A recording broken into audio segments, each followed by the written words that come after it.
I think, you know, the original Tron was conceptually ahead of its time, and I feel like the world has kind of caught up to the first movie, so now it feels like, you know, they're ready for another one. Why is this guy the right guy to do it? Joe's, it wasn't given to him, the film wasn't given to him, the opportunity was given to Joe, and he earned this. You know, he did all the tests, he went through all the hurdles, and he got there the way you're supposed to get there. And I would also say, you know, I've been a first-time director. It's tough because if Spielberg or Cameron hits a problem, they can say, hey, I'm not sure what to do. But a first-time director has to know everything perfectly, otherwise people get really nervous. Why did we pick this guy? But Joe has risen to the occasion. I had a question for both of you guys. I was going to say, kids these days, you know, are total strangers to the world of the arcade, going somewhere to game. And they also say the damnest things. Yeah, they do. So what are they missing out on by, you know, being able to play on the couch and not come out here and have a social kind of experience? You take the game thing. You know, that's what I grew up in arcades in the mid-'80s. You know, the whole idea of lining up behind a machine, watching another person play, throwing your quarters up on the screen. You know, that's something that I think we're missing out on by, you know, sitting in your living room alone and talking to people through headsets. So who knows? Maybe we'll bring back a arcade resurgence. I think that would be a good thing.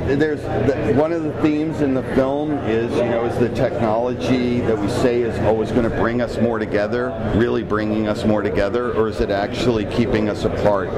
And that's, you know, Flynn has been kept apart by technology from his son for 25 years, and the story deals with that problem. How important is it to launch this film here at Comic-Con? Well, this is where it started. You know, 2 years ago, I brought a short test clip here just to test the waters, so to speak, and see if. Yeah, one of the things that's happened is I think people that were 10 years old that saw the film with their parents are now 35 years old with 10-year-old kids, and they want to give the same experience to their kids. But I've learned in all the, you know, the years that have gone by that people don't really change that much in their lives, and it takes the next generation to really make change happen. And the world of Tron is a mythology that belongs to the current generation. This is totally theirs. It's not, you know, their grandparents' world or even their parents' world, and that's what I think we're feeling at Comic-Con. Thanks so much, guys. Thank you very much. Thank you. What's it like to produce a movie that's based in a world that doesn't exist?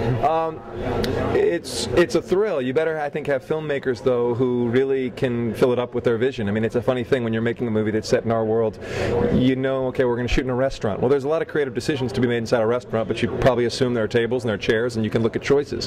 When you go to a world that's entirely imagined, everything is up for grabs. You know, do they eat? Do they drink? What, you know, what's a table? Are there chairs? Are there animals? You know, and so I think the filmmaking vision has an entirely, you know, kind of different aspect to it when you have to create everything around you. Obviously the visuals are very important to this film, but, you know, film really lives on its story. So what's the story of this new Tron tale? Great question. It's very important to us to ground this digital world in a very emotional and relatable story. So the story focuses on the son of Kevin Flynn, Jeff Bridges' character, who was left by his father as a young boy, doesn't know why his father disappeared, and we then meet him as a man in 2010, and he still kind of carries all the baggage and all the scarring of what happened to him as a boy.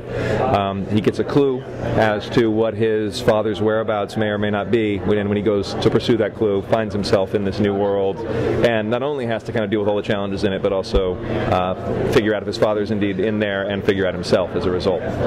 Sean, our viewers play a lot of video games. What are they going to love about the new Tron world? Well, the Tron world, I think, is a pretty, you know, it's changed a lot. It's an aggressive, much more violent world. The world has turned in you know, the recent past in the system, and so, you know, I think it's an exciting place to kind of explore. But also, you know, there are a couple new vehicles, a couple cool surprises, and, you know, I think who doesn't want to ride a light cycle, in my opinion. Why is now the right time to do another Tron film? Well, I think a couple reasons. I think technologically we were able to do some things that, you know, create the Clue character, like some of the vehicles we built that just weren't achievable until now.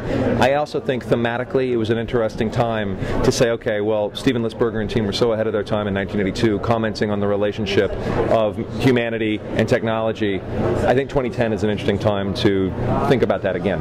You think we'll see another one in 20 years? I don't know. I don't know. We'll see. Hopefully we get this one right. Maybe so. All right, Christian. The legacy was the original film. I think the legacy was these guys were, number one, creatively pushing the envelope in a way that was really distinct and original. I also think these guys in 1982 were saying, hey, what would happen if you could go into a computer system as a, as a digital entity and have an adventure? And I mean, this is a time when folks didn't have computers on their desks. There weren't cell phones. The internet was a gleam in someone's eye. And now we look at the world out there with Second Life and these things that we thought, the legacy of that. How do we comment on that? How do we build a movie today that is pushing all those boundaries in 2010, using as inspiration what they did in '82 was a thrill and a challenge. Thank you.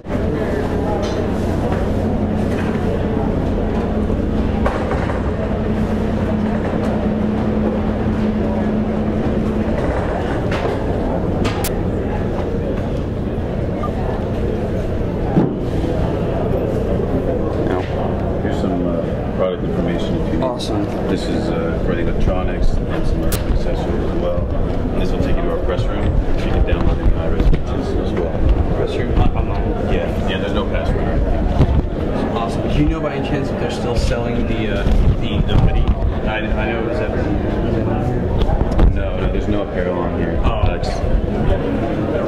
The hoodie's not on sale till late October. Oh, I thought somebody wearing it. She's just modeling. Oh, okay. Thank you.